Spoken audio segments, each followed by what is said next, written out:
Masechet Ketuvot, Daf Lamed Zayin 37, nous commençons à la fin de la dernière ligne de la page précédente. Ramele Rav Papa Bar Shmuel et Rav Yosef. La Gemara va nous rapporter donc une contradiction qui a été posée par Rav Papa Bar Shmuel à Rav Yosef concernant Rabbi Yehuda que nous avons vu à la fin du Daf précédent.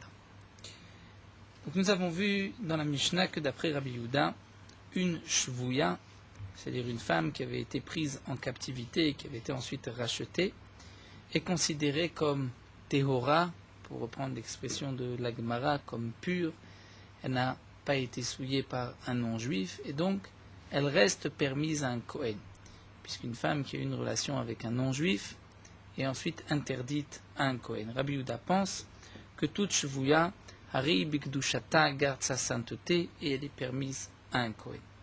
Alors la Gemara objecte de savoir Rabbi Yehuda Bikdushata Kaimé, est-ce que vraiment Rabbi Yehuda pense ainsi, que cette femme reste Bikdushata dans sa sainteté, elle est permise à un Kohen. Vatania, pourtant nous avons une braïta. Agiyoret, une convertie chez Nidgaïra qui s'est convertie. C'est le lachon de la Gemara, qui signifie une non-juive qui s'est convertie. Vera Atadam, et elle a vu du sang. Rabbi Yehuda Omer Daya Shata. Rabbi Yehuda nous dit Daya Shata, et elle va se suffire, Daya, c'est suffisant, Shata, c'est le moment. Dans Masechet Nida, au début de la Masechet, il y a toute une marloquette entre Shammai Hillel et les Chachamim concernant une femme qui a vu aujourd'hui un saignement. Est-ce qu'on considère que si elle a trouvé du sang aujourd'hui, c'est que elle avait déjà du sang depuis hier, depuis la veille, mais qui n'est pas sorti, parce qu'une femme est aussi impure, devient nida, même si le sang n'est pas sorti complètement de son corps, mais lorsqu'il se trouve dans la partie extérieure de son corps, comme c'est développé dans Masechet Nida, la femme est méa, est déjà nida. Donc une femme qui a vu un saignement aujourd'hui, on peut se poser la question, on peut craindre que le sang était déjà là, dans la partie extérieure du prosdor, depuis la veille, et donc elle est impure depuis la veille. Donc la Gemara, Mishnah nous dit dans Masechet Nida, qu'on va craindre me'et le'et, c'est-à-dire les 24 heures. Dans les 24 heures, tout ce que cette femme a touché est considéré comme impur puisqu'elle était nida. Si aujourd'hui elle est nida, c'est que le sang était déjà là depuis au moins 24 heures, ou bien depuis la dernière bdika, depuis la dernière vérification, si cette bdika s'était faite dans les 24 heures. Dans la marloquette que nous avons ici, c'est à propos d'une femme qui se convertit et qui voit du sang aujourd'hui, juste après sa conversion. Est-ce que on considère qu'elle était impure rétroactivement? Rabbi Yehuda nous dit non, Daya Sha'ata, elle n'est impure que maintenant, que à partir du moment où elle a vu le sang, et on ne craint pas qu'elle soit impure depuis son dernier mikvé, si on peut dire, puisque nous explique Rashi que même si on craint que le sang est déjà sorti depuis 24 heures, mais cette femme-là qui vient de se convertir il y a 24 heures n'était pas juive, et il n'y a pas d'impureté de nida pour une non-juive.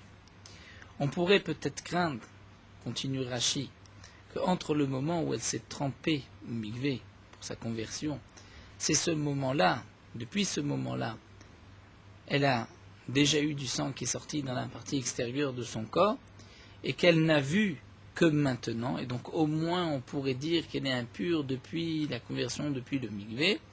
Et là Rashi répond que c'est seulement lorsqu'on peut rétroactivement rendre impur, mettre les des 24 heures, que les Chachamim m'ont dit c'est ou les 24 heures ou la dernière vérification, donc on dirait le dernier mikvé.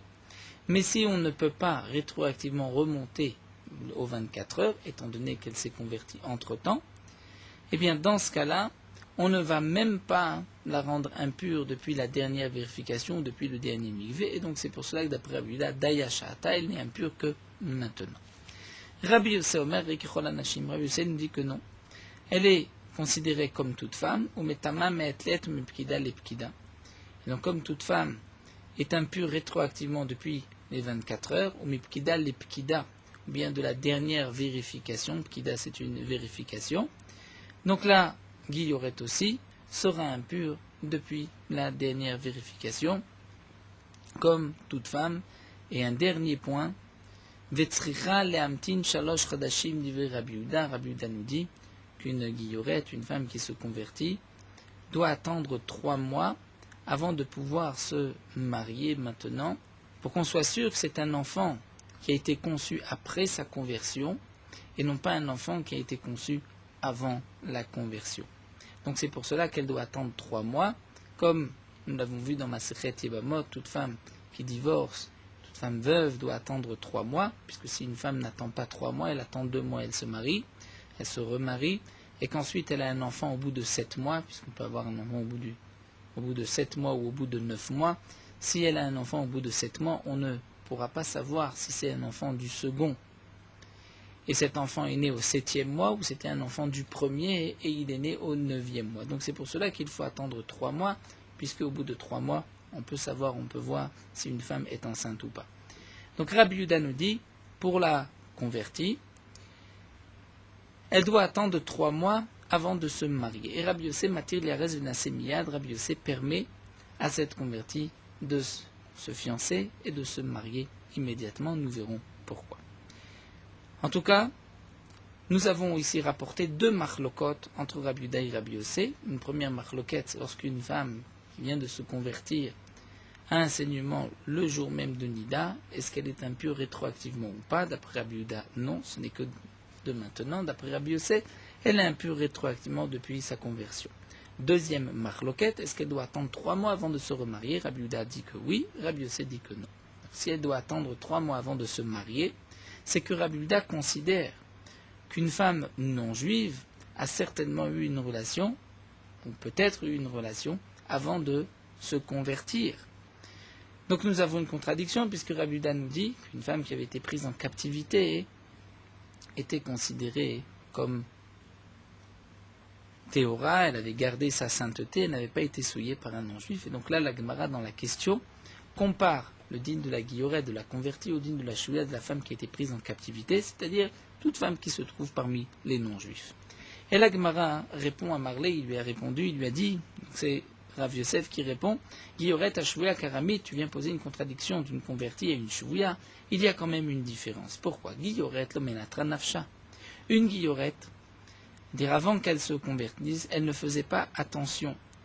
Puisqu'elle ne fait pas attention, elle est peut-être tombée enceinte. Mais une chouïa, menatra nafsha. Une chouïa, une femme qui avait été prise en captivité, elle se garde, elle fait attention. Elle fait attention de ne pas avoir de relation avec un non-juif, et c'est pour cela qu'elle est considérée comme théora, comme pure, comme permise toujours à un kohen. Alors l'agma continue vers Meshouya à Shvouya.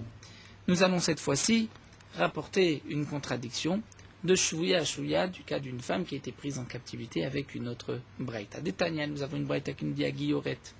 Une femme qui s'est convertie vers Shvouya, une femme qui a été prise en captivité vers Shifra, une servante chez Nivdouv, chez Nidgaïrou, Nishtacherou, qui ont été rachetées pour celle qui a été prise en captivité, chez Nidgaïrou pour la non-juive qui s'est convertie, chez Nishtacherou pour la servante qui a été libérée. Si elles ont été converties, libérées ou rachetées, lorsqu'elles avaient plus de 3 ans et 1 jour, donc on considère qu'elles ont peut-être eu une relation, et donc elles doivent attendre 3 mois d'après Rabbi Yehuda, et Rabbi Yossé matir la résidence miyad, et Rabbi Yossé permet à ces femmes de se marier immédiatement. Donc là, nous voyons que pour la chevouya, elle doit attendre d'après Rabbi Yehuda 3 mois. Si elle doit attendre, c'est qu'on craint qu'elle ait eu une relation avec un non-juif. Pourtant, dans la Mishnah, nous avons vu que d'après Rabbi Yehuda, Ribik du Chata, on ne craint pas une telle chose. Ishtik, il n'a pas répondu. Rav Yosef n'a pas répondu. À Marley, il lui a dit Midé Shamiel Chabea. Et là, Rav Yosef demande à Rav Papa Shmuel, est-ce que peut-être toi tu as entendu une explication, comment répondre à cette contradiction? À Marley, il lui a dit Achia Rav Sheshat, c'est ainsi que Rav Sheshat a dit Sheraou wa Sheniv Allah.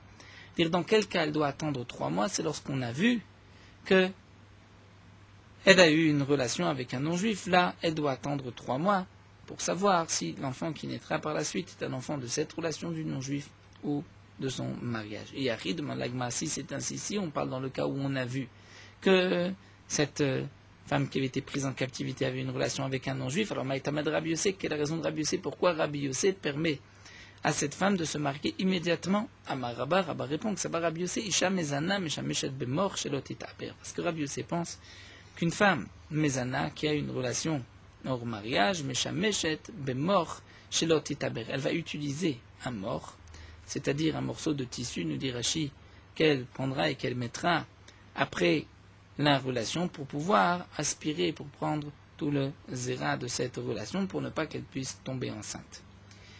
Donc Rabbi Yossé pense que cette femme-là ne va pas tomber enceinte. Pourquoi? Parce qu'elle va faire en sorte de ne pas tomber enceinte. Elle va utiliser un mort pour pouvoir aspirer, enlever le zéra, et donc ne pas tomber enceinte. Alors la Gemara nous dit Bishlama Guilloret. Nous avons dans cette braïta 3 cas. Le cas de la Guillorette, femme qui s'est convertie, Shuvia, femme qui était prise en captivité, de la Chifra et de la servante. Encore nous dit la Gemara Bishlama Guillorette, on peut comprendre que la Guillorette, femme qui s'est convertie, d'après Rabbi Yossé, elle a fait attention de ne pas tomber enceinte. Pourquoi? Comme elle avait l'intention de se convertir, alors elle va se garder, elle va faire attention de ne pas tomber enceinte, pour pouvoir ensuite savoir si cet enfant est du moment où elle était encore non-juive ou il a été conçu après sa conversion. Shvuya, femme qui a été prise en captivité aussi, Name, Deloyada et Ramamtula, étant donné qu'elle ne sait pas où est-ce que les gens qui l'ont prise en captivité vont la revendre.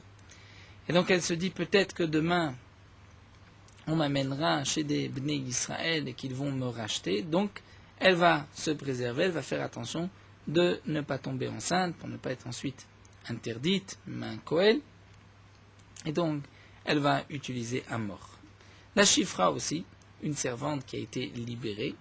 Il y a deux manières laquelle cette servante a pu être libérée. Servante, il s'agit d'une Chifra kénanite qui travaillait chez un Israël qui a été libérée. Ou bien elle a été libérée parce que son maître l'a libérée, l'a affranchie, lui a donné un shtar shichur, ou bien peut-être que on lui a crevé un œil, on lui a fait tomber, il a cassé une dent, et le din est que une servante ou un esclave va sortir Beshen Va'ayin, si on lui a crevé l'œil, c'est-à-dire si son maître lui a crevé l'œil, même sans faire exprès, ou s'il lui a fait tomber une dent. Alors, nous dit la Gemara, la Chifra, la servante, où c'est marqué que d'après Abuda, elle doit attendre 3 mois pour se remarier, pour être sûre qu'elle n'était pas enceinte avant d'avoir été libérée. Et d'après Rabbi Yossé, elle peut se marier immédiatement. Pourquoi? Parce que nous avons vu que d'après Rabbi Yossé, elle va faire attention de ne pas tomber enceinte, dit la Gemara. C'est effectivement, lorsqu'elle a été libérée, on peut dire, Shifra Named et Shamam et Pimara, elle avait entendu de son maître, de sa maîtresse, qu'elle allait être libérée. Donc elle a fait attention, dans les derniers moments, de ne pas tomber enceinte. Elle a Yetsa Beshen Ve'ayin, mais pour la servante qui sort, Beshen Ve'ayin, par la dent ou pour l'œil, Maïkalemema, comment on peut répondre à cela, puisque ce n'était pas prévu, donc peut-être qu'elle avait une relation, qu'elle n'avait pas fait attention de ne pas tomber enceinte, et donc peut-être qu'aujourd'hui, elle est enceinte, il faudra attendre 3 mois. Si tu dis, peut-être Kol Mimele, quand est-ce que Rabbi Yossé a dit qu'elle n'a pas besoin d'attendre, c'est seulement lorsque la libération, le franchissement avait été prévu. Mais si c'est subitement, mêlé comme Beshen Vain, la loi Rabbi Yossé ne l'a pas dit. Si tu penses ainsi, Areanusa ou Mefuta de Mimele, pourtant, nous avons le din d'une Anoussa, une femme qui a été violée, une femme qui a été séduite, des Mimele, là aussi. Elle ne pouvait pas prévoir qu'elle allait être violée tel jour. Vetania, et pourtant nous avons une braïta qui nous dit Anoussa Mefutat, nous avons une braïta qui nous dit qu'une femme qui a été violée ou séduite a besoin d'attendre 3 mois d'après Rabbi Yehuda avant de pouvoir se marier, et Rabbi Yossé, Matir la Razna Semiyad, Rabbi Yossé permet à cette femme de se fiancer, de se marier immédiatement. Donc on voit que même dans le cas où elle a eu une relation, parce qu'elle a été violée subitement, elle ne l'a pas prévu, et donc elle n'a pas eu le temps de préparer un mort pour pouvoir ensuite ne pas tomber enceinte, elle n'avait pas de tissu, malgré tout, Rabbi Yossé permet à cette femme de se marier immédiatement, bien que elle est peut-être tombée enceinte, et on ne peut pas savoir si donc l'enfant aura du mariage, second mariage, ou de ce viol. Alors la Gemara reprend et nous dit la Maraba, en vérité, voici la raison de Rabbi Yossé. Kasaba Rabbi Yossé, Isha mezana mitapechet kedesh lo titaber. une femme qui a une relation hors mariage fait en sorte de se retourner pour ne pas tomber enceinte, afin que le zéra tombe de son corps et qu'elle ne tombe pas enceinte. Ve'edar. Alors l'Agma nous dit, et Rabbi Yehuda, qu'est-ce qu'il pense Rabbi Yehuda? Rabbi Yehuda répond, pourquoi elle a besoin d'attendre 3 mois? Parce qu'on craint que peut-être elle ne s'est pas retournée comme il faut, et que le zéra n'est pas sorti, et donc peut-être qu'elle est tombée enceinte. Donc nous avons rapporté une contradiction, puisque nous avons vu dans notre Mishnah que d'après Rabbi Yehuda, une shvouya chez Nivdit, c'est-à-dire une femme qui a été prise en captivité, qui a été rachetée, elle est permise même un Kohen, parce qu'on considère qu'elle n'a pas été souillée par un non-juif. On a voulu apporter une contradiction, puisqu'on voit que, d'après Rabbi Yehuda, dans le digne de la guillorette, d'une femme qui se convertit, c'est marqué qu'on craint qu'elle ait eu une relation, et donc elle doit attendre 3 mois. Et donc là, la Gemara a répondu qu'il y a une différence entre la guillorette et la shvouya. La guillorette ne s'était pas gardée, alors que la shvouya s'était gardée pour être sûr donc d'être permise par la suite à un Kohen. Ensuite, on a objecté une contradiction, puisque pour la shvouya, nous avons vu aussi que d'après Rabbi Yehuda, elle doit attendre 3 mois. Donc une fois, on voit qu'elle n'a pas besoin, dans notre Mishnah, elle n'a pas besoin d'attendre, puisqu'on considère qu'elle n'a pas été souillée. Pourtant, dans la Braïta, c'est marqué qu'elle a été certainement souillée et qu'elle doit attendre 3 mois.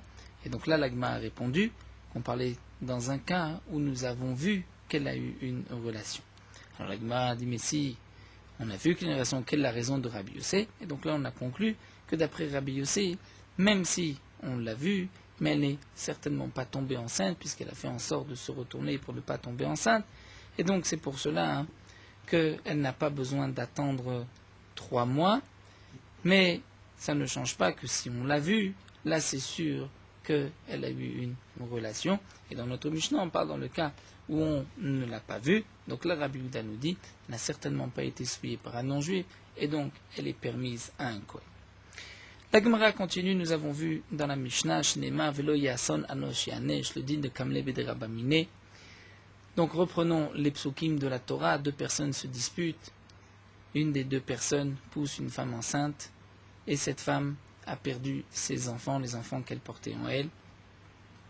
La Torah nous dit, s'il n'y a pas eu de malheur, il sera puni. C'est-à-dire, s'il n'y a pas eu de malheur, si la femme n'est pas morte, donc Anosh et Anesh, il devra payer le prix des enfants. On apprend de là que s'il y a eu un malheur, il ne payera pas le prix des enfants, parce qu'il y a le principe de Kamle Bederabamine, puisqu'il y a la Mita, parce qu'il a tué une femme, et Mammon, parce qu'il doit payer les enfants. Il n'y a pas de Chiyuv Mita pour celui qui a tué des enfants qui ne sont pas encore nés, mais il doit les payer. Et donc, c'est pour cela qu'il y a comme les Bederabamine, dans le cas où il y a Asson, s'il y a un malheur, il ne doit pas payer. Alors demande l'Agma, mais est-ce que c'est de ce pasouk-là qu'on apprend le digne de comme les Bederabamine? Mais à Tamnafka, on l'apprend d'ailleurs de Kederishato, comme nous l'avons vu précédemment. L'Agma avait dit Kederishato, dire le Bedin va le punir Kederishato au singulier pour sa richa, pour ce qu'il doit, dire sa mauvaise action, pour ce qu'il doit recevoir. Mishum Risha Achat, une seule punition, Atamechayvo, Vetamechayvo, Mishum Shtereshuyot, et tu ne le rendras pas chayav pour 2 reshuyot. Donc s'il y a 2, il y a Mita et Mammon, il est dispensé. L'Agma répond, nous avons besoin des 2 psukim. Pourquoi? Chada be Mita ou Mammon, Chada be Malkut ou Mammon. Nous avons besoin d'un pasuk lorsque une personne est chayav Mita, la peine de mort, et aussi Mammon, donc il est dispensé de Mammon de payer. Et un autre cas, s'il y a Malkut et Mammon, on va dire il est aussi dispensé par le Malkut. Et pourquoi nous avons besoin des 2 psukim? Pourquoi on ne peut pas apprendre un din de l'autre? Vetzricha. Nous avons besoin des 2. Diashmena Mita ou Mammon. Si on avait juste le din de Mita ou Mammon, c'est-à-dire lorsqu'il va être condamné à mort et en même temps il a Mammon, que là on va dire qu'il est Patour Mishum Kamle Bederabamine. J'aurais pu dire Mishum Deka Ibud Neshama. Étant donné que, puisque là on va le tuer, donc il y a Ibud Neshama, il va mourir. C'est un Onesh qui est très fort, là une punition très forte. Donc on va dire c'est suffisant, il n'a pas besoin de payer.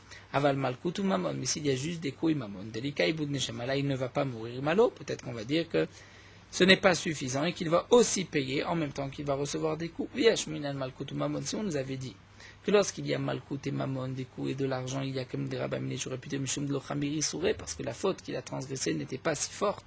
La preuve, c'est qu'il n'y avait pas de peine de mort, et donc S'il y a une punition, c'est suffisant. Aval mita ou mamon de chamiri surei malor. Mais mita ou mamon, puisque le issour est chamour, la preuve c'est qu'il est chayav mita, donc j'aurais pu croire qu'il ne va pas être dispensé de mamon. On voit qu'il est aussi dispensé de mamon sricha, donc nous avons besoin des deux cas. N'oublions pas que le din de Kamle Bedrabamine, c'est seulement lorsque pour la même action, ou bien pour deux actions, mais en même temps, il y a un riyuv mamon et un riyuv mita. Là, on appliquera le din de Kamle Bedrabamine, il est dispensé de payer. Ou de même, s'il y a malkout et mamon, nous avons vu qu'il y a kederish ato et il est dispensé du paiement. Demande l'agma Rabmir d'Amarlo Komeshale, mais d'après Rabmir que nous avons vu que Rabmir pense que lorsqu'il y a malkout et mamon, eh bien on reçoit malkout et mamon, il n'y a pas de Kamle Bedrabamine pour malkout mamon, donc tartela mali, pourquoi ai-je besoin de deux psukim? Un, du pasuk velo yasan anosh yanesh et d'autres de kederish ato, et l'agma répond chadab et mita ou mamon. Même d'après Rabmir, j'ai besoin d'un pasouk pour mita ou mamon. Lorsqu'il y a mita, chiyuv mita et de l'argent, donc il n'a que mita et pas mamon, vechadab et mita ou malkout. Et le deuxième, lorsqu'il y a mita ou malkout, de dire qu'il ne reçoit que mita et pas le chiyuv malkout. Vetzrirai, j'ai besoin des deux cas. Pourquoi? Mita ou mamon. Si la Torah nous avait dit que lorsqu'il y a une peine de mort, il doit en même temps payer, que là il y a comme des rabamine, j'aurais pu dire Mishem de chadab et goufé vechadab et mamon et lo avdinan, parce que j'aurais pu dire une telle svara, qu'on ne va pas punir une personne sur son corps, dire le tuer, et sur son argent le faire payer, donc seulement sur son corps il ne paye pas. Aval bemita ou malkout gouffé, mais si cet homme-là est chayav et mita et malkout, et la peine de mort et les coups, peut-être que, étant donné que mita et malkout c'est sur son corps, imma mita arirtahu, je vais dire que c'est une longue mort, et donc je vais commencer par lui donner des coups, et ensuite le tuer, venavid, et je lui ferai les deux. Donc la Torah nous dit que non, même lorsqu'il y a mita ou malkout, il reçoit que mita, il n'est pas tour de malkout. Viash moinan mita ou malkout ici, j'avais eu juste un passouk dans la Torah qui m'enseigne que mita ou malkout, il y a comme des rabamines, il reçoit que mita et pas malkout, j'aurais pu dire une svara de tarte begoufé lo avdinan, parce qu'on ne lui fait pas deux choses dans son corps, dire et le frapper et le tuer, on ne fait pas. Aval mita ou mamon de chada begoufé rabamine, mamnavid be. Et là, l'agma nous dit mais mita ou mamon, puisqu'il y a une punition sur son corps, le tuer, une sur son argent, peut-être que on va le faire payer, et le tuer tzricha, donc nous avons besoin des deux. On voit que la Gemara utilise les sfarot dans les deux sens.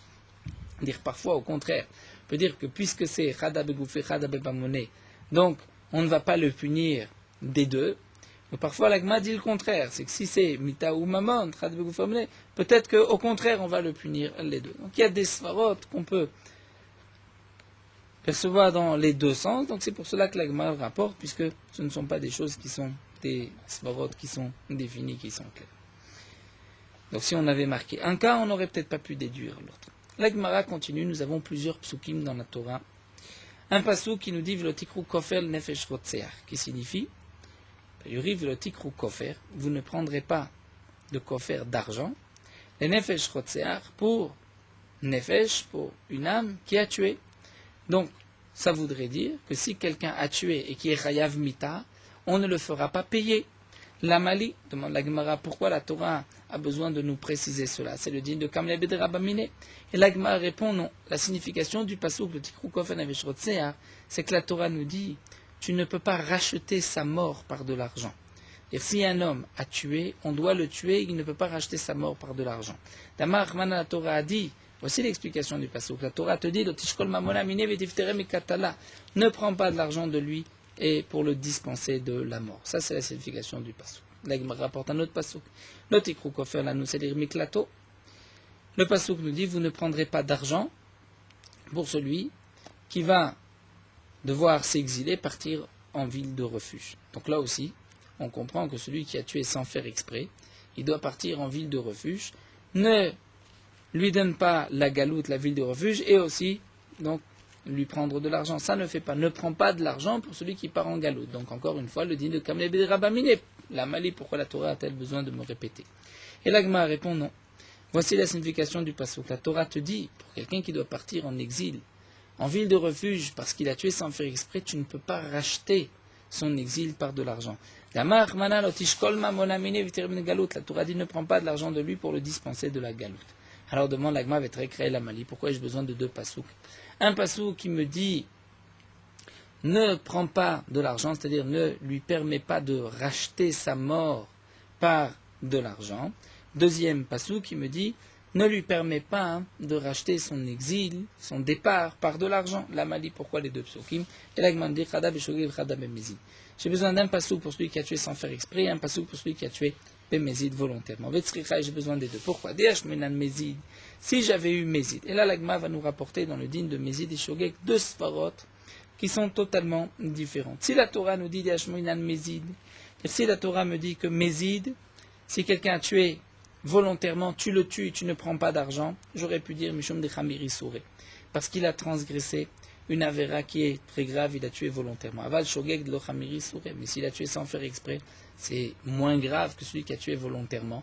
Peut-être que dans ce cas-là, tu peux accepter de l'argent et lui épargner la ville de refuge. Imalo, j'aurais pu croire que là, je ne dirais pas ne prends pas d'argent et donc tu pourrais lui permettre de prendre l'argent. Donc la Torah te dit que non. Là aussi, tu ne permets pas au Bédine de lui prendre l'argent pour lui éviter l'exil. Et inversement, si la Torah nous avait dit que lorsque quelqu'un a tué sans faire exprès, ne prend pas d'argent pour lui épargner, pour lui racheter son exil, j'aurais pu dire pourquoi la Torah nous dit ainsi. Étant donné que de toutes les manières, même lorsqu'il part en exil, il ne va pas mourir. Donc laisse-le partir et ne lui permet pas de racheter son exil. Aval mezidi kaibud neshama, mais quelqu'un qui a tué volontairement, que là tu vas le tuer. Et donc si tu vas le tuer, sa neshama va partir, tu vas avoir un homme mort. Peut-être que là, imalo, peut-être que là la Torah ne dira pas ainsi, la Torah te permettra de prendre de l'argent pour qu'il puisse être épargné de la mort.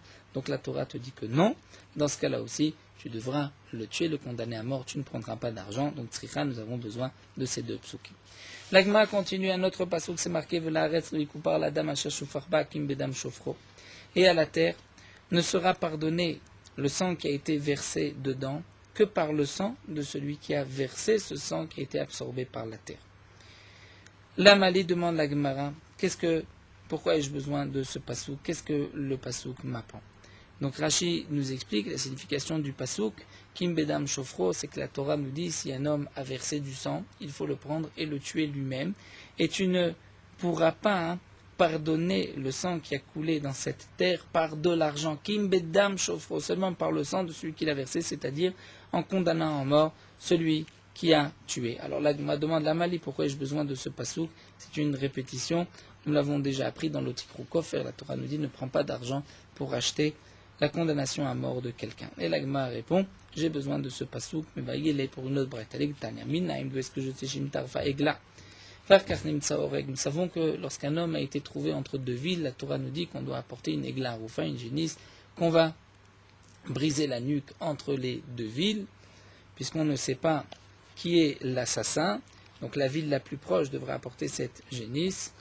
Et donc, voici ce que veut me dire le pasouk, c'est que si j'ai déjà fait la rifata egla, on a brisé la nuque de la génisse, et qu'ensuite on a trouvé l'assassin, minaim shen potrimoto, d'où est-ce qu'on sait que maintenant on ne va pas exempter l'assassin, de dire bon, puisqu'on a déjà fait la egla roufin avec cette génisse, donc peut-être qu'on n'a pas besoin maintenant de le tuer. Eh bien non, la Torah nous dit tu vas le tuer, chez Nema, comme c'est marqué,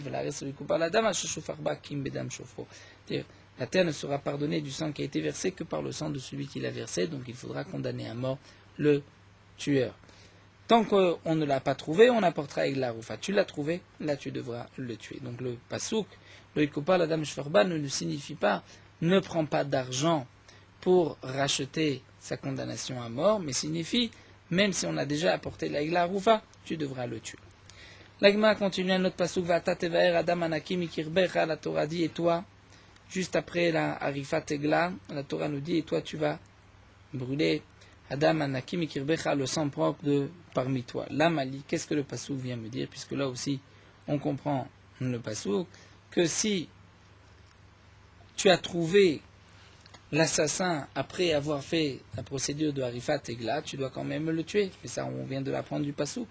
Et l'Agma répond, mais vaïlé, j'en ai besoin l'Egdetania pour cette braïta. Minaem, les mumatim besaïf shuminat savar. D'où est-ce qu'on sait que lorsque le Beddin a condamné un homme à mort par la mita de Saïf, par l'épée, Hereg, d'où est-ce qu'on sait que chez Uminat Savar, que c'est du coup Talmud Lomar, eh bien on l'apprend du pasouk de la Rifat Egla, puisque c'est marqué Vata tever adam anakim ikribecha, tu vas donc enlever tu vas tuer celui qui doit être condamné à mort parmi toi.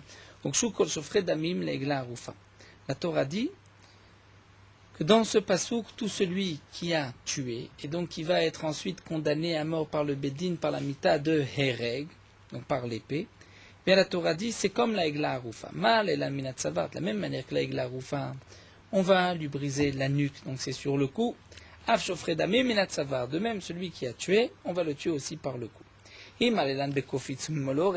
si tu la prends de la Egla Arufa, tu vas dire de la même manière que là-bas c'est avec une hachette, ou même avec une hachette, ou mimoul oref, et c'est du côté de la nuque, Afkan Bekofitz Mouloref. Est-ce que là aussi, lorsqu'on va tuer un homme qui était condamné à mort par la mita de Saïf, est-ce que c'est aussi avec une hache et sur le coup, Amar Rav Nachman, Amar Rav Baravua, Rav Nachman dit Rav Baravua, non, Amarka, la Torah dit Vaftal Racha Kamocha.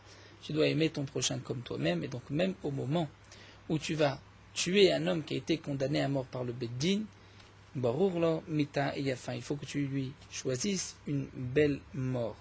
Et la belle mort, nous dit Rashi, c'est lorsque on va le tuer par une épée et de devant, c'est-à-dire du cou, là où se trouvent les simanim, le trachée à terre et l'œsophage, afin qu'il puisse mourir le plus vite. Parce que si c'est par la nuque, là, il ne va pas atteindre immédiatement la trachée à terre et l'œsophage. L'Agma continue, nous avons un autre passage, Kol Cherem. La Torah dit, tout Cherem. Asher Yachora Mina Adam Lo Ipade Motumat. Kol Cherem, Rashi nous explique ici que la Gemara comprenait qu'il s'agissait d'un Chayve Mita, c'est-à-dire de quelqu'un qui est condamné à mort, comme on retrouve ce terme, Zoveach Lelogim Yachoram. Si quelqu'un fait un sacrifice à d'autres dieux, il sera tué Yachoram. Donc Cherem, c'est la condamnation à mort. Donc la Torah nous dit, tout homme qui est condamné à mort, Lo Ipade, tu ne peux pas racheter sa mort. La Mali, pourquoi ai-je besoin de ce pasouk?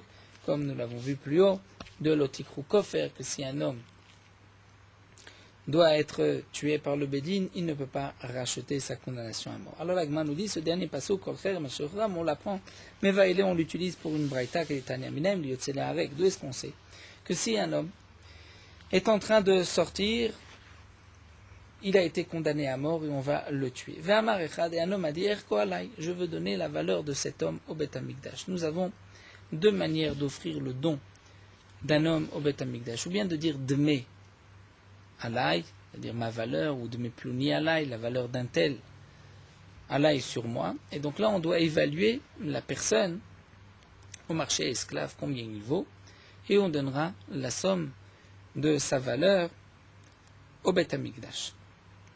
Il y a aussi sous forme de Echin, toute une Maseret Echin, comme c'est marqué aussi dans les psukim, où la Torah nous dit que si un homme dit « je veux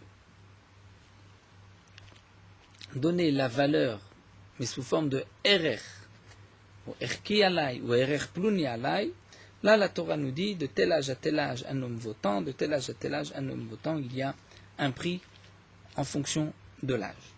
Donc si un homme, Yotzele Hareg, a été condamné à mort par le Bédine et on va le tuer, il est évident que si maintenant on veut le vendre au marché esclave, il n'a aucune valeur, puisque c'est un homme qu'on va tuer. Mais si on dit le terme de Erchi alay, Erko alay, sa valeur sur moi, et la valeur de la Torah est indépendante du montant qu'on peut en tirer au marché esclave. Donc les shloshim shkalim, 30 shkalim de la Torah, peut-être que là il devra les payer. Bien la Braïta nous dit, d'où est-ce qu'on sait que si quelqu'un a dit Erko alay, minaim shelo amarkloum, d'où est-ce qu'on sait que shelo amarkloum il n'a rien dit, bien que pourtant la valeur de la Torah ne dépend pas de son prix au marché esclave. Donc là aussi, même si c'est vrai qu'on ne peut pas le vendre, puisqu'on va tout de suite le tuer, mais il a quand même dit Erko alay. Malgré tout, d'où est-ce que ce Shinema, comme c'est marqué, Kol Cherem Ashlichora Mina Adam, c'est-à-dire tout Cherem, c'est-à-dire toute condamnation à mort qui va être donc tué par le Bédine, Lo Ipade, c'est-à-dire Lo Ipade, tu ne pourras pas le racheter, c'est-à-dire il n'a pas de valeur. Yachol Afkodem Shinigmar Din, de mon agma, est-ce qu'on dira la même chose avant son Gmardin, avant que le Bédine ait tranché, qu'on va le condamner à mort? Talmud Lomar, la Torah dit non, Mina Adam, Shechora Mina Adam, de l'homme. Puisque c'est marqué Mina Adam, c'est-à-dire une partie de l'homme, Mina Adam velo kol Adam, et pas tout l'homme, c'est-à-dire il y a des cas où, avant le Gemardin, donc il y a certains cas, c'est avant le Gemardin, où là si on dit Erko alay, je veux donner sa valeur, là on doit payer. La Gemara continue, et d'après Rabbi ben Akavia qui est en machloket dans Masechet Erin et qui pense que si quelqu'un est condamné à mort et qu'on l'amène pour le tuer, malgré tout si quelqu'un a dit Erkoala, il doit payer. Pourquoi? Puisque le terme de Erer, Erin, n'est pas dépendant de la valeur de cet homme-là au marché à esclaves. Et donc là, il a aussi la valeur de la Torah et donc il doit payer. Donc si c'est ainsi, le pasuk Kol Cherem Asheroram ne peut pas être utilisé par cela, d'après Pranam Lakab, Mayavidle, comment vas-tu l'utiliser? Et là, je me réponds, mais on a besoin pour cette braïta. Rabbi Ishmael Benosh Rabbi Chanan Beroka Omer, Rabbi Ishmael, le fils de Rabbi Chanan Beroka, nous dit, les fiches matim motim libidé shamaim shnatim mamonomit kaperle, puisqu'on a vu par ailleurs que si quelqu'un est chayav mita bidé shamaim, il peut donner de l'argent et être pardonné, est exempté de la mita, c'est-à-dire de la condamnation à mort par le ciel. Comme c'est marqué, Shneimar im kofer yushat alav, à propos d'un homme qui avait un taureau, et son taureau a tué un autre homme. La Torah dit, le propriétaire du taureau va mourir yumat. Yumat, non pas par le beddin, puisque le beddin ne tue un homme que si c'est cet homme lui-même qui a tué, mais pas si c'est le taureau de cet homme qui a tué. Donc le yumat de la Torah est expliqué dans Masechet Sanhedrin qu'il s'agit d'une mita bidé shamaim, c'est-à-dire que la Torah dit, puisque tu n'as pas gardé ton taureau et que ton taureau a tué, eh bien, je vais te tuer bidé shamaim.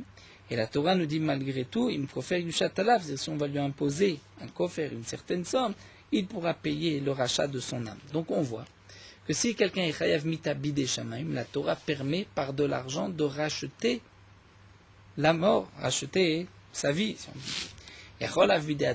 Donc la Gemara nous dit, est-ce que même bidé Adam, si un homme a été condamné par le Bédin, on peut dire la même chose, qu'il peut racheter sa condamnation à mort, Talmud Lomar, et là vient le passage qui nous dit, Cherem, mina Adam loipade. C'est-à-dire s'il y a un Cherem, une condamnation à mort, cet homme-là est condamné à mort, loipade, il ne pourra pas être racheté. Donc c'est pour cela que j'ai besoin de ce pasuk-là. Lié la mitot chamurot, shenonit neshgatam le kapara.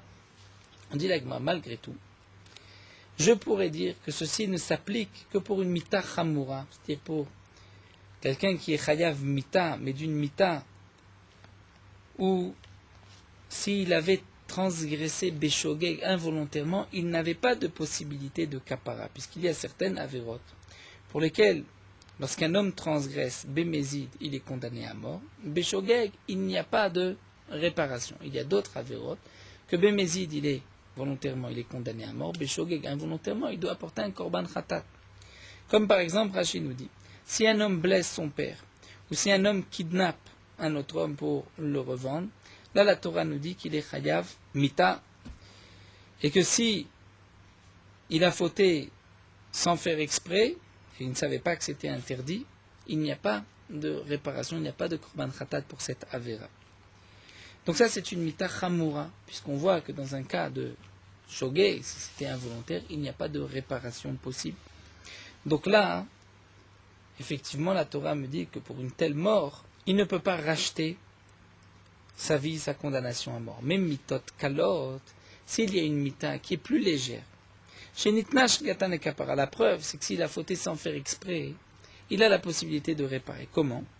Par exemple, nous dit Rashi, si un homme a tué, lorsqu'il a tué sans faire exprès, il pourra aller en exil. S'il a tué volontairement, il devrait être tué.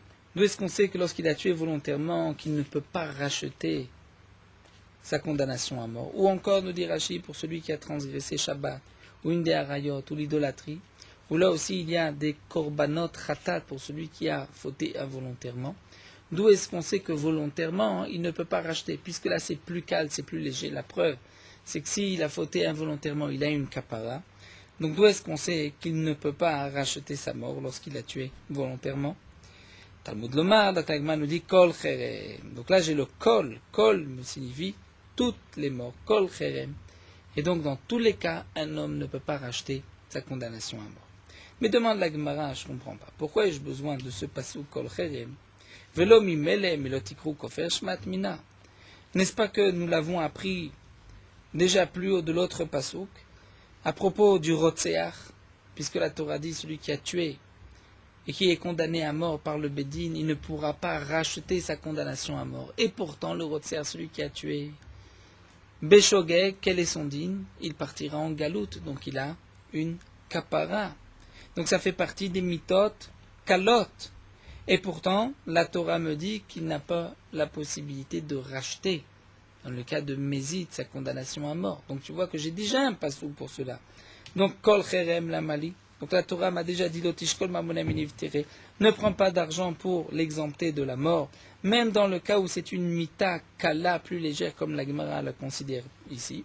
Et donc, kol cherem la mali, donc pourquoi ai-je besoin de ce passou kol cherem? Pour me dire que tu ne prendras pas, même dans ce cas-là, de l'argent pour l'exempter de la mort. Alors la Gemara répond, Amar Rame Bachama Itzteri. Rame Bachama répond, j'ai besoin de tous ces psukim. Pourquoi? Sal kadatachamina, j'aurais pu croire anemilecha de argu derechalia. Shelon itnash gato le kapara. Comme c'est marqué dans ma sechet Makot et que nous avons déjà vu précédemment, quand est-ce qu'un homme est chayav galout, il peut partir en exil, c'est seulement lorsqu'il a tué Bederech Irida en descendant. Mais Bederech Aliyah en montant, s'il a tué sans faire exprès, il ne part pas en galout.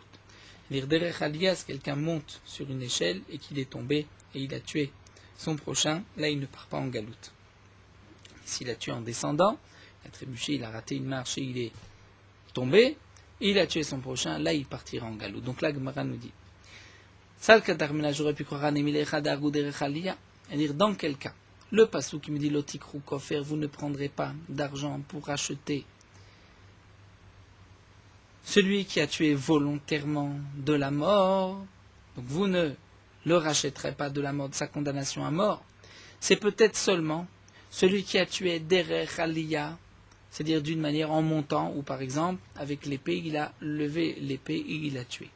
Parce qu'effectivement, chez nous, les kapara, si il avait transgressé et tué sans faire exprès, il n'aurait pas pu avoir de kapara, il ne serait pas sorti en galoute, en exil. Et la raison pour laquelle il ne sort pas en exil, c'est parce que c'est proche de la pshia. C'est-à-dire c'est plus grave. Donc là, la Torah te dit que même Bémézid, tu n'acceptes pas de kofer. Avalago derechirida. Mais si quelqu'un a tué en descendant, volontairement, et il est condamné à mort. Mais étant donné que s'il avait tué involontairement, denitnach gatola kapara, dire s'il était béchogeg, il aurait pu avoir une kapara en partant en ville de Galoute. Ima, on n'a qu'à dire que son chiyuv mita est plus léger, et donc nishkol mamona minirunifter, on peut prendre de l'argent de lui et l'exempter de sa condamnation à mort. Kamash malan. Donc là, la Torah me dit que même dans ce cas-là, tu ne pourras pas prendre d'argent pour l'exempter de la condamnation à mort. Donc l'Agma nous rapporte ici des tas de psukim, où nous voyons a priori qu'un homme qui est condamné à mort par le Bédine, il ne peut pas payer et racheter sa vie, et ne pas être condamné à mort, on devra le tuer. Donc l'Agmara s'étonne, pourquoi tous ces psukim? Alors l'Agma répond, c'est simple, puisqu'il y a des chiyuvim mita, qui sont plus légers, entre guillemets, que d'autres. Tout dépend de l'âge gaga, c'est-à-dire est-ce que, dans le cas où il a tué sans faire exprès, est-ce qu'il reçoit une kapara, il a une possibilité de kapara ou pas? Et donc c'est pour cela que l'Agmara nous explique que j'ai besoin de plusieurs psukim pour chaque étape, pour chaque point, pour me dire que dans tous les cas, il ne peut pas prendre, il ne peut pas payer et être exempté de sa condamnation à mort, même si c'est une condamnation à mort qui est entre guillemets légère. La preuve, c'est que s'il avait fauté involontairement, il aurait dû partir en galoute et donc il aurait eu une kapara, une réparation. Malgré tout, il ne peut pas prendre, le Bédine ne peut pas prendre d'argent pour exempter cet homme-là de la mort. Et là, l'Agma continue, on va continuer encore jusqu'à la Mishnah, puisque c'est le même sujet, on ne peut pas s'arrêter au milieu. Amarle Rava dit Mehamid etane becheskia nafka. Ce point-là, je l'apprends déjà de cette braïta de Beth Midrash de Cheskia que nous avons vu. Etane de Becheskia, nous avions une braïta Beth Midrash de Cheskia. Make Adam ou Make Bema. Nous avons vu que dans le même passouk, c'est marqué si un homme a frappé un homme ou a frappé une bête. Si un homme frappe une bête, il devra payer. S'il a frappé un homme, il sera tué. Et nous avons vu que Mamake Bema, de la même manière que celui qui frappe une bête, il n'y a pas de différence s'il a frappé, il l'a tué volontairement ou involontairement. Il avait une intention ou pas. Si c'était en descendant ou en montant. Dans tous les cas, il n'y a pas de différence, les potro mamon, les chayvo mamon. Que tu ne diras pas dans un de ces cas-là qu'il est dispensé de paiement. Non, dans tous les cas, il est chayav mamon, il doit payer. Et donc, on avait dit que puisque dans le même passouk, la Torah a juxtaposé le din de Maké Adam Yumad, que celui qui frappe son prochain et le tue sera lui aussi condamné à mort. Et on a dit Af Maké Adam, Lotach Lokbo, ne fait pas de différence entre Shogeg et les Mézides. C'est-à-dire s'il savait que c'était interdit de tuer ou s'il ne savait pas, Ben Mitkelchen Kaven, il pensait le tuer ou ne pensait pas le tuer, Ben Reda de Khalia, s'il l'a tué en descendant ou en montant, là tu ne feras pas cette différence pour dire des Chayvo Mamon, pour le rendre chayav de payer. C'est-à-dire s'il y a eu, comme nous l'avons vu auparavant, en même temps un chiyuv mamon, non, elle a les potro mamon, il est dispensé de paiement dans tous les cas. Et donc Rashi nous explique s'il est dispensé de paiement dans tous les cas. Donc parmi les paiements, il peut y avoir aussi le pidion, c'est-à-dire la possibilité de se racheter. Et donc là, tu vois que non, que dans tous les cas, il est patour de mamon, c'est-à-dire on n'accepte pas son argent. Donc tu vois, que ce soit derech irida, derech alia, shogeg, mezid, mitkaven, non mitkaven, dans tous les cas, un homme ne peut pas racheter sa condamnation à mort. Donc pourquoi les psukim que nous avons vus, pourquoi la Gemara, donc pourquoi la Torah se répète. Juste avant de continuer, on peut rapporter aussi la question de Rashi. Rashi nous dit, mais alors pourquoi ai-je besoin du veloïe à son? Car s'il n'y a pas eu de malheur, il doit payer. C'est-à-dire s'il y a eu un malheur, il ne doit pas payer. Mais ça, on l'apprend de Cheskia. Rashi nous explique que si je n'avais pas eu ce pasouk, j'aurais pu apprendre différemment. J'aurais pu dire que Maké Adam Yeshalem, il paye dans tous les cas. Donc maintenant que je sais qu'il ne paye pas dans tous les cas, puisqu'il y a au moins un cas où il est dispensé de paiement, donc je vais dire dans tous les cas, il ne paye pas. Donc revenons à notre Sugya. La Gemara nous dit donc pourquoi ai-je besoin de tous ces psukim, Kol Cherem, Zikru Kofer, puisque après tout je l'apprends, Tana de Becheskia. Et là, Marame Bachama. Donc Rame Bachama va nous expliquer pourquoi ai-je besoin des psukim. Itzter, j'ai besoin. Sal Kadarmena, j'aurais pu croire, Hanemile, Chadesima et Nova Gaba. J'aurais pu dire quand est-ce que on ne lui fera pas payer et en même temps on le tuera. C'est seulement lorsqu'il a, par exemple, crevé l'œil de son prochain, Vargaba, et par ce coup-là, il l'a tué. Donc là, c'est vrai que on ne lui fera pas payer le prix de l'œil et en même temps on le tuera. Il va être tué et il n'a pas besoin de payer. Mais dans le cas où il a crevé l'œil de son prochain et il l'a tué par un autre coup, mais en même temps, là j'aurais pu croire que Nishkol Mamoni Mine, que je vais le tuer, mais je vais prendre aussi le prix de son œil, je vais le faire payer. Donc à Mashmalan, ça le Passouk vient me dire que non, que dans ce cas-là, tu n'as pas besoin de payer. Amarle Rava, mais Rava demande à Namem et Tatan Breskia Nafka. Ça on l'apprend d'un autre Tana de Becheskia. Le Tana de Becheskia, c'est marqué dans le Passouk Aïn Tachat Aïn, c'est-à-dire œil pour œil, mais qu'on va traduire, il doit payer le prix de l'œil à la place de l'œil. Et on apprend Aïn Tachat Aïn, Velo Aïn Venefesh Tachat Aïn, c'est-à-dire il doit payer œil pour œil, mais il ne payera pas Aïn Venefesh, c'est-à-dire et son œil, et aussi il va être condamné à mort parce qu'il lui a crevé l'œil. Donc déjà, le Tana Becheskia, on voit que lorsqu'un homme l'a tué, et en même temps il lui a crevé l'œil, dans ce cas-là, il ne devra pas payer et être tué. Il a juste une seule chose, c'est qu'il va être tué. Donc la question revient, pourquoi tous ces psukim? Et là, la Gemara continue, et là, Maravashi, Tzterich, Ravashi nous dit, j'ai besoin. Sal Katarmina, j'aurais pu croire où il veut chidouche, shechitcha Torah beknas, puisque c'est un chidouche, comme nous l'avons vu auparavant, lorsqu'il y a un knas, c'est-à-dire lorsqu'un homme doit payer une amende, c'est un chidouche de la Torah, ce n'est pas mammon, ce n'est pas comme un paiement indu. C'est une obligation, une amende de la Torah. Donc là, j'aurais pu croire que Afalgav de Miktal Meshalem, que même s'il devait être tué, il devra payer le Knas. Kamash Malan, que non, qu'il ne payera pas. C'est-à-dire, même dans le cas de Knas, il sera tué, mais il ne payera pas. Et la Gemara termine, V'lerabad Amar Chidushush Chidushat Torah Beknas, d'après Rabba qui a dit que lorsqu'il y a un Knas, un Chidush de la Torah, et que même Afalgav de Miktal Meshalem, même s'il va être tué, il devra payer. Donc d'après lui, le pasuk Hay Kol Cherem Mayavidle, que va-t-il faire du pasuk Kol Cherem, puisque en fin de compte, il va payer et être tué. Donc ce pasuk Kol Cherem est en trop, et là la Gemara répond, ça va là que Tanakamad Rapranem Nakavia. Donc lui il pense, comme nous l'avons vu précédemment, comme le premier Tana de Rapranem Nakavia, qui pense que lorsqu'un homme a dit sur une personne qui est condamnée à mort, Erko Alai, il est dispensé de paiement, Lo Amarklum, il n'a rien dit, et ça on l'apprend de Kol Cherem. Donc tout ce que la Gemara avait continué, c'était d'après Rabchanan ben Akavia, mais d'après le Tanakama de Rabchanan ben Akavia.